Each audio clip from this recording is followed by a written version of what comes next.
प्रिय विद्यार्थियों, सुप्रभात। SS university senior secondary school एवं डीएड केंद्र उचाना कोरबा द्वारा संचालित ऑनलाइन कक्षाओं में आप सभी का एक बार पुनः स्वागत है। Paper code DE105 proficiency and pedagogy of mathematics and knowledge में हमने अब तक गणित की परिभाषा, गणित का अर्थ, गणित का महत्व और गणित की प्रकृति के बारे में जाना था। आइए इसी क्रम में आगे बढ़ते हुए हम जानते हैं गणितीय ज्ञान के आयाम, एस्पेक्ट्स ऑफ मैथमेटिकल नॉलेज, यानी जो गणितीय ज्ञान है उसके आयाम क्या है, इसके पहलू क्या है। गणित है उसके जो पहलू हैं उनके बारे में हम आज जानते हैं। तो सूत्र, प्रमेय, रचनाएं, क्रियात्मक प्रश्नों को हल करना, सूत्रों के द्वारा प्रमेय जो होती हैं, थ्योरम्स होती हैं, रचनाएं करते हैं, उनको क्रियात्मक प्रश्नों को हल करना, दैनिक जीवन से संबंधित समस्याएं आदि गणितीय ज्ञान के विभिन्न रूप हैं। और गणितीय ज्ञान के मुख्यतः दो आयाम हैं, यानी जो गणितीय ज्ञान है उसके मुख्य रूप से दो आयामों में बांटा गया है, जिसमें पहला है संकल्पनात्मक अथवा अवधारणात्मक ज्ञान, कॉन्सेप्चुअल नॉलेज।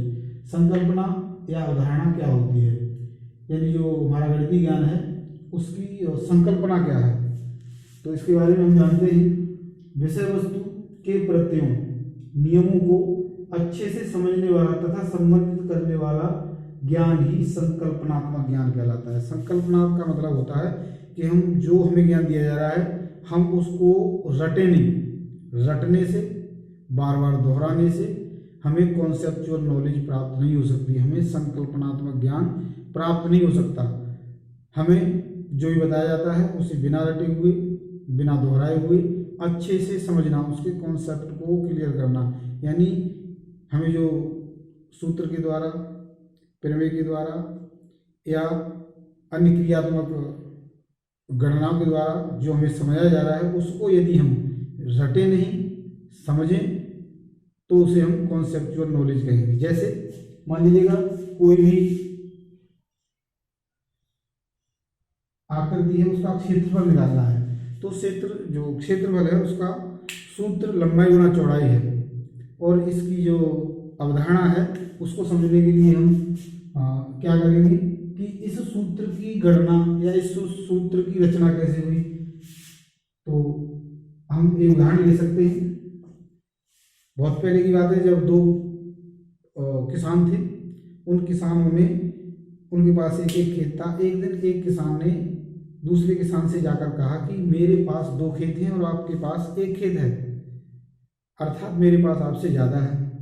उसने जाकर देखा तो जो दूसरा किसान था उसके पास खेत था, तो उसने जो खेत था उसमें एक जोड़ या मेड़ बांधी, तो उसने 1 2 और इसका 1 है।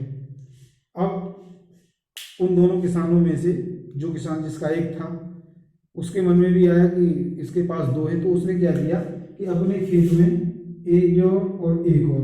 अब उसने सोचा मेरे पास 4 होंगे, तो इसी प्रकार से इनमें बहस होती रही और ये अपने खेतों को बांटते रहे।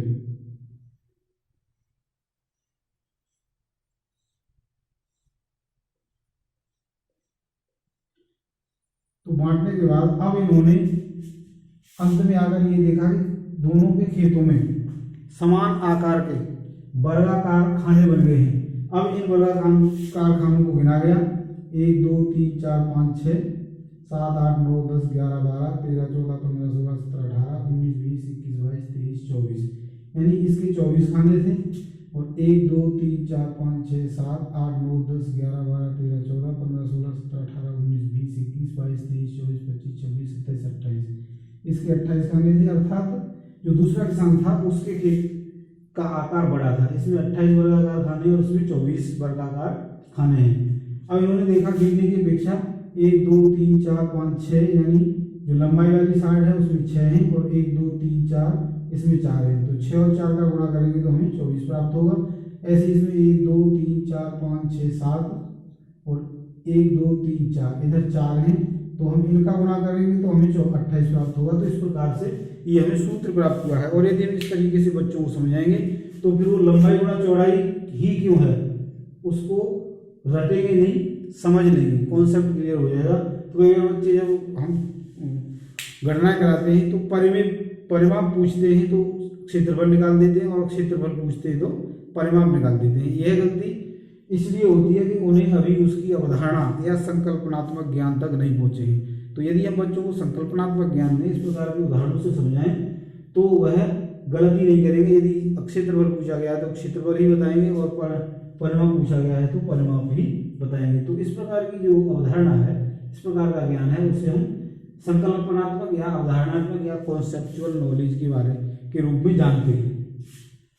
अब संकल्पनात्मक ज्ञान के गुण, कैरेक्टरिस्टिक ऑफ कॉन्सेप्चुअल नॉलेज, जो संकल्पनात्मक ज्ञान है उसके गुण क्या है। सबसे पहला है गूढ़ ज्ञान, यानी डीप नॉलेज प्राप्त होती है। जैसा कि हमने इस उदाहरण से देखा है कि बच्चों को कॉन्सेप्चुअल नॉलेज के द्वारा डीप नॉलेज, गूढ़ ज्ञान प्राप्त हो जाता है, यानी वह उसकी गहराई तक चले जाते हैं, और गहराई तक चले जाने के बाद वह वस्तुओं को एक दूसरे से रिकॉग्नाइज कर सकते हैं, एक दूसरे से जोड़ सकते हैं।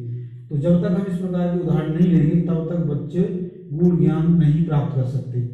प्रत्ययों से में संबंध, रिलेशन, कॉन्सेप्ट्स, जो उनके प्रत्यय हैं उनमें संबंध, यदि हमें जो भी बात बताई गई है, जो भी टॉपिक समझाया गया है गणित से संबंधित या अन्य विषय से संबंधित, जब तक हमें उसके अवधारणात्मक या संकल्पनात्मक ज्ञान नहीं होगा तब तक हम उनके प्रत्ययों को रिलेटेड नहीं कर सकते। यदि हमें हमारे सब प्रत्यय क्लियर हैं या संकल्पनात्मक या अवधारणात्मक ज्ञान तक पहुंच गए हैं तो हम हमारे विषय में संबंधित गणित में जो भी समस्याएं होंगी हम उनको एक दूसरे से संबंधित कर सकते हैं, क्योंकि हर पहलू एक दूसरे से जुड़ा हुआ होता है। और यदि हमारे पास अवधारणा क्लियर है तो हम उसको जोड़ सकते हैं। अगला बिंदु है विभिन्न रूप, वेरियस फॉर्म्स। जो हमारा ज्ञान है उसकी विभिन्न रूप होते हैं। संकल्पनात्मक ज्ञान को सूत्र, परिभाषा, नियम, संबंध आदि लिखित रूप में प्रस्तुत किया जा सकता है, तो इसको हम मौखिक रूप से भी बच्चों को समझा सकते हैं, समझ सकते हैं। अगला जो बिंदु है वो है हमारा समस्या से संबंधित, रिलेशन टू प्रॉब्लम्स, यानी जो हमारा संकल्पनात्मक ज्ञान है वो समस्या से संबंधित किस प्रकार से है। समस्याएं जो होती हैं उनको हम एक दूसरे से किस प्रकार से संबंध कर सकते हैं, और उन संबंधों को करने के लिए हमें संकल्पनात्मक ज्ञान की जरूरत होगी। यदि संकल्पनात्मक ज्ञान हमारे पास नहीं है, हम उसकी समझ को नहीं पूरा कर पाए तो हम समस्याओं को एक दूसरे से संबंधित नहीं कर सकते। यदि किसी समस्या को हल करना है तो गणितीय ज्ञान के जो एक सूत्र है, एक प्रमेय है या रचनाएं करनी है, तो उनको एक दूसरे से किस प्रकार से संबंधित किया जा सकता है, वह सिर्फ और सिर्फ अवधारणात्मक ज्ञान के द्वारा ही हम कर सकते हैं। उदाहरणों से संबंधित यदि हमें संकल्पनात्मक ज्ञान है तो हम एक ही टॉपिक पर बहुत सारे उदाहरण प्रस्तुत कर सकते हैं। रटा हुआ उदाहरण हम प्रस्तुत नहीं करेंगे।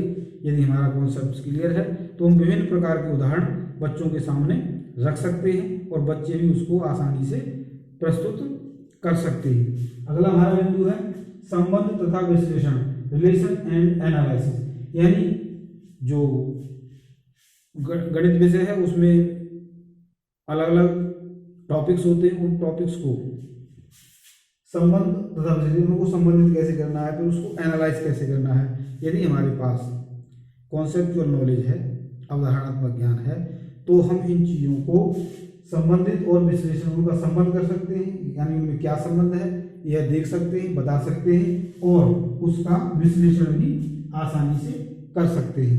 तो आगे जो हमारा बिंदु है, अगला जो बिंदु है, यानी हमारा जो संकल्पनात्मक ज्ञान के गुण थे वो हमारे हैं गूढ़ ज्ञान, प्रत्ययों से में संबंध, विभिन्न रूप, समस्याओं से संबंधित और उदाहरणों से संबंधित संबंध तथा विश्लेषण।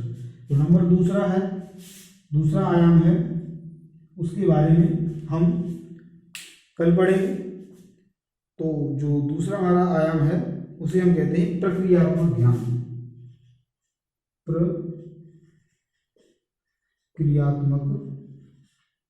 ज्ञान, जिसके बारे में हम कल अध्ययन करेंगे। और मैं आपसे अनुरोध करता हूं कि आपने जो टेक्स्ट बुक खरीदी है उस पर इस प्रक्रियात्मक ज्ञान के बारे में कुछ पढ़ें, ताकि मैं अगले दिन जो बताऊंगा आप उसे अच्छे से समझ सकें। तो आज के लिए प्रिय विद्यार्थियों इतना ही। और हमारे जो आज हमने ज्ञान ग्रहण किया है उससे संबंधित ही कोई क्वेरी है, कोई समस्या है तो आप ग्रुप पर मैसेज करके या ऑडियो क्लिप भेज के पूछ सकते हैं। धन्यवाद।